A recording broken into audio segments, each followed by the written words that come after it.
Hi good morning everyone.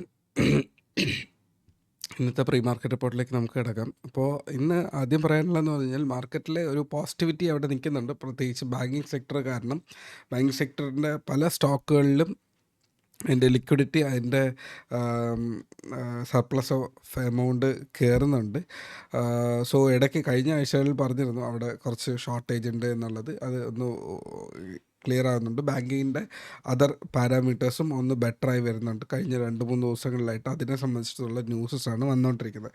ഞാൻ ന്യൂസസിലേക്ക് പോകുന്നില്ല. കാര്യമായിട്ട് ന്യൂസസ് പോയിക്കൊണ്ടിരുന്നു കഴിഞ്ഞാൽ നിങ്ങൾക്ക് വാല്യൂബിൾ ആയിട്ടുള്ളത് എനിക്ക് ഷോർട്ട് ടേമിനകത്ത് തീർക്കാൻ പറ്റത്തില്ല. അടുത്തത് അതൊക്കെ എങ്ങനെ നമ്മുടെ മാർക്കറ്റിന് ഇമ്പാക്റ്റ് ചെയ്യും, നിങ്ങൾക്ക് ഡയറക്റ്റ്ലി നിങ്ങളുടെ ട്രേഡുമായിട്ട് ബന്ധപ്പെട്ടിട്ട് എങ്ങനെ ഇരിക്കും എന്നുള്ളതാണ് ഇവിടെ ഏറ്റവും കൂടുതൽ ഞാൻ ഫോക്കസ് ചെയ്യാൻ ഉദ്ദേശിക്കുന്നത്. ഓക്കെ, അപ്പോൾ നമുക്ക് നമ്മുടെ ചാർട്ടിലേക്ക് കടന്നാൽ, ഒറ്റ മിനിറ്റ്, ഇത് നിഫ്റ്റിയുടെ ചാർട്ടാണ്. ലാസ്റ്റിലത്തെ കുറച്ച് സമയത്തിൽ നമ്മുടെ മാർക്കറ്റ് ലാസ്റ്റിൽ പോയി ക്ലോസ് ചെയ്തിരിക്കുന്നത് 24,895 റേഞ്ചിലാണ്. അതായത് 880-ൻ്റെ തൊട്ട് മേളിൽ. ഈ ലൈന് നിങ്ങൾക്ക് ഓർമ്മയുണ്ടെന്ന് വിശ്വസിക്കുന്നു. ഞാൻ കുറച്ച് കാലമായിട്ട് പറയാറുണ്ട്, ഈ ഒരു ലൈന് നമുക്ക് ഈ ഒരു ട്രെൻഡ് ലൈനിൽ നിന്ന് സപ്പോർട്ട് എടുത്ത് കയറി വന്നു കഴിഞ്ഞാൽ 800-ൽ ഒരു റെസിസ്റ്റൻസ് വേണം. കറക്റ്റാണ് അല്ലേ? ഒരു സെക്കൻഡ്. ഓക്കെ, ഈ ചാർട്ട് കണ്ടാൽ അറിയാം 800-ൽ ഒരു റെസിസ്റ്റൻസ് ഉണ്ടാകും. കറക്റ്റാണ് അല്ലേ?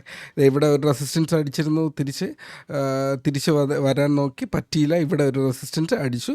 അടുത്ത് ഇതിന് ശേഷം ബ്രേക്ക് ഔട്ട്. ഈ ബ്രേക്ക് ഔട്ടിനകത്ത് ഞാനും ട്രേഡ് ചെയ്തിരുന്നു. നിങ്ങൾക്ക് റിയൽ മാർക്കറ്റിൽ ഞാൻ ആ ട്രേഡ് ഷെയർ ചെയ്തിരുന്നു എന്നാണ് എൻ്റെ ഒരു വിശ്വാസം. എൻ്റെ 50 പോയിൻറ്റ്സിന് മേളിൽ ഒരു പ്രീമിയം ക്യാച്ച് ചെയ്തിട്ട് ഞാൻ അതിനെ ഒഴിവാക്കി.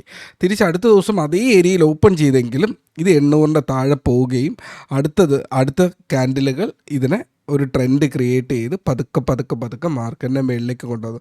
അപ്പോൾ ഇത് വാലിഡ് ആണല്ലേ? ബ്രേക്കൗട്ടിന് ശേഷം ഒന്ന് കയറാൻ നോക്കി, വീണ്ടും ആ ലെവലിനെ ബ്രേക്ക് ചെയ്യാൻ നോക്കിയപ്പോൾ തിരിച്ച് വീണ്ടും ആൾക്കാർ വന്ന് ഇത് ഈ ഒരു ഏരിയയിൽ നിന്ന് കുറച്ചുകൂടെ കംഫർട്ടബിൾ ആയിട്ടുള്ള ഏരിയയിലേക്ക് കൊണ്ടുവന്നു. അപ്പോൾ ഈ ഒരു ഏരിയയ്ക്ക് ഉള്ളിലാണ് നിന്നതെങ്കിൽ എപ്പോൾ വേണമെങ്കിലും ഇതിനകത്ത് വരാം. കാരണം ഇവിടെ കണ്ടോ, ഈ ഒരു ഏരിയ എന്ന് പറയുന്നത് 860 വരെ വന്നിട്ടേക്ക് പോലും. കോൾഡ് കാരണം എൻ്റെ സൗണ്ട് കുറച്ച് പ്രശ്നത്തിലാണ്. നിങ്ങൾക്ക് ക്ലിയർ ആവേണ്ടതെന്ന് വിശ്വസിക്കുന്നു. എനിക്ക് ഒട്ടും ഓക്കെ അല്ല. ഓക്കെ, അപ്പോൾ ഞാൻ നേരത്തെ പറഞ്ഞിരുന്ന ഈ ഒരു 80 പോയിൻറ്റിൻ്റെ കംഫർട്ടബിൾ എപ്പോൾ വേണമെങ്കിലും പിടിച്ചിറക്കുക എന്നുള്ള ഒരു ഏരിയയിൽ നിന്ന് ഇപ്പോൾ മാർക്കറ്റ് ഓപ്പൺ ചെയ്തിരിക്കുന്നത് ഇവിടെയാണ്. എന്നാൽ മാർക്കറ്റിൽ ഇന്ന് നല്ല ന്യൂസസ് ഉണ്ട് എന്നുള്ളത് കാരണം നമ്മൾ ഓപ്പൺ ചെയ്യാൻ സാധ്യത ഈ ഒരു ഏരിയയിലാണ്. അതായത് ഇവിടെ നിന്നും ഗ്യാപ്പ് അപ്പ് ഓപ്പൺ ചെയ്ത് ഇവിടെ വരാനുള്ള സാധ്യത. അപ്പോൾ നമ്മൾ അടുത്ത ഹെഡിങ് ടുവേർഡ്സ് 25,000 എന്നുള്ളതാണ്. 25,000, 25,100 എന്നിങ്ങനെ രണ്ട് മെയിൻ നമ്പേഴ്സ് ഇവിടെ ഉണ്ട്. ഓക്കെ, അടുത്ത ലൈനും ബ്ലൂ ലൈനും ഞാൻ ഇട്ടിട്ടുണ്ട്. നിങ്ങൾക്ക് ട്രേഡിന് അനുകൂലമായിട്ടുള്ള ചാർട്ടാണ് ഞാൻ അവിടെ ഇട്ടിരിക്കുന്നത്. അപ്പോൾ 24,800, 24,880 വിട്ട് കഴിഞ്ഞാൽ ആ ഒരു ഫ്രീ മൂവ്മെൻറ്റിന് സാധ്യതയുണ്ട്. 960 to 25,000 വരെയുള്ള ഫസ്റ്റ് ടാർഗറ്റ്.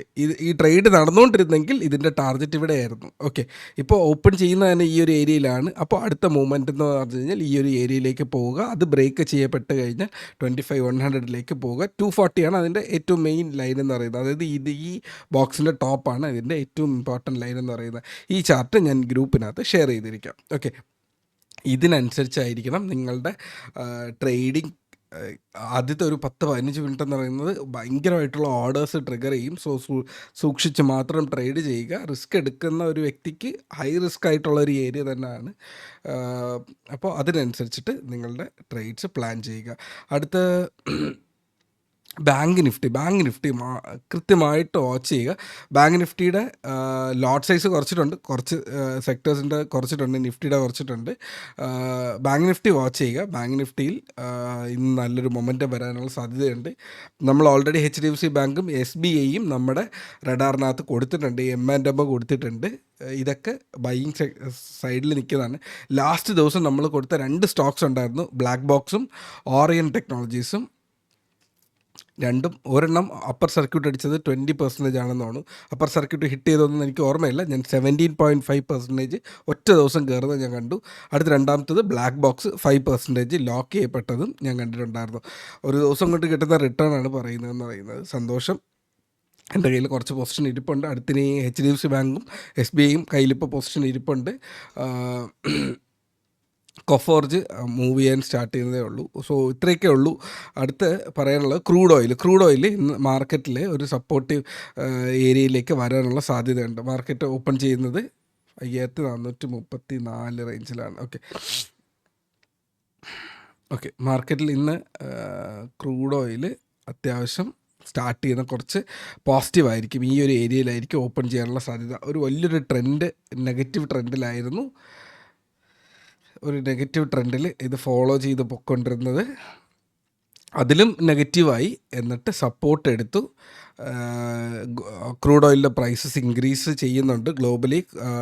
ബ്രന്റ് ക്രൂഡ് 1% ഹൈയിലാണ് നിൽക്കുന്നത്. സോ അത് നമുക്ക് ഇമ്പാക്റ്റ് ചെയ്യുമ്പോൾ നമ്മൾ ഏതാണ്ട് 5500 റേഞ്ചിൽ ഓപ്പൺ ചെയ്യാനുള്ള സാധ്യതയുണ്ട്. ലെവൽസ് ഞാൻ ഓൾറെഡി നമ്മുടെ ഗ്രൂപ്പിനകത്ത് ഷെയർ ചെയ്തിട്ടുണ്ട്. അതിനെയും ഞാൻ പിടിച്ച് ടാഗ് ചെയ്യാം. സോ ദാറ്റ് 2 ലെവല്, നിഫ്റ്റിയുടെ ചാർട്ടാണെങ്കിലും ക്രൂഡ് ഓയിലിൻ്റെ ചാർട്ടാണെങ്കിലും ഞാൻ അവിടെ ഷെയർ ചെയ്യുന്നുണ്ടാവും. സോ അടുത്ത ലെവൽസ് 5600 റേഞ്ചസ് വരെയുള്ളത് വരും ദിവസങ്ങളിൽ മൂവ് ചെയ്യാനുള്ള സാധ്യതയുണ്ട്. സോ അത്രയേ ഉള്ളൂ ഇന്നത്തെ അനാലിസിസ്. ട്രേഡറിന് അനുകൂലമായിട്ടുള്ള മാർക്കറ്റ് വരുന്നുണ്ട്.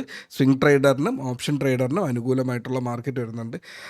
നോളജുള്ള ഒരു മനുഷ്യൻ മാത്രം ഓപ്ഷൻസ് ചെയ്യുക എന്നുള്ളത് മസ്റ്റായിട്ടുള്ളൊരു റീസണാണ്. സ്വിംഗ് ട്രേഡിങ് നല്ല ഒരു സിറ്റുവേഷൻ തന്നെയാണ്. അപ്പോൾ ഇത്രയേ ഉള്ളൂ ഇതിൻ്റെ ഇന്നത്തെ analysis. Trade safe, take care.